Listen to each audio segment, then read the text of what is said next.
এই রোজার মাস যে মুসলমান গুনাহ ক্ষমা করতে পারেনি তার থেকে দুর্ভাগ্য আর কেউ হতে পারে না। মননশীল প্ল্যাটফর্ম ব্লগবাড়ির আয়োজনে হিফজুল কোরআন প্রতিযোগিতা নূরের পাখি সিজন 2 2025 অনুষ্ঠিত হয়।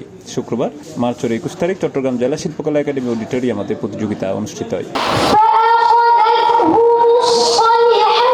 ব্লগবাড়ির প্রতিষ্ঠাতা কাজী সাইদুর সভাপতিত্বে দিনব্যাপী এই প্রতিযোগিতা গিয়াসউদ্দিন ও তসলিম হাসানের যৌথ পরিচালনায় প্রধান অতিথি হিসেবে উপস্থিত আছেন চট্টগ্রাম সিটি কর্পোরেশনের মেয়র ডাক্তার শাহাদাত হোসেন।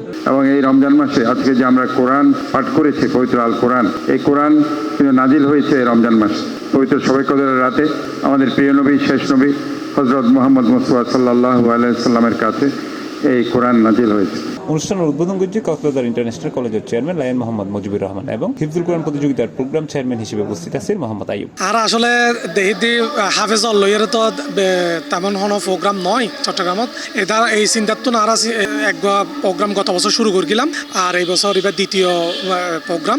এটা টোটাল 100 জন মতো কোরআন হাফেজ অংশগ্রহণ করি এবং এই প্রোগ্রাম আর এইবার দ্বিতীয় বছর প্রোগ্রাম এবার। গত বছর আর প্রোগ্রাম এবার করেছিলাম, এই বছরও প্রোগ্রাম এবার করি। শুধুমাত্র হাফেজ সকলের উৎসাহিত করিবার লাই, যারা কোরআন হাফেজ ইতারা উৎসাহিত করিবার লাই এই আয়োজন করেন। এই সময় বিশেষ অতিথি হিসেবে উপস্থিত আছেন দৈনিক আজাদের নির্বাহী পরিচালক শিহাব মালিক, ফিনলে প্রপার্টিজ লিমিটেডের senior general manager Abdullah Naser, Epic properties লিমিটেডের head of brand communication Mohammad Salahuddin, Fulkoli গ্রুপের জিএম আব্দুল সবুর, ডাক্তার মেসবুদ্দিন তুহিন, নাগরিক টিভির ব্যুরো চিফ একে আজাদ, পটিয়া জেনারেল হাসপাতালের পরিচালক দিদারুল আলম সহ আরো বোধকে।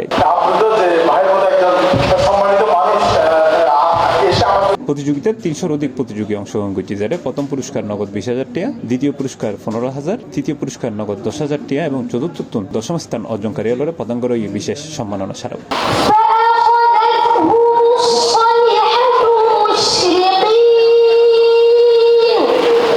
C plus TV, Chittagong.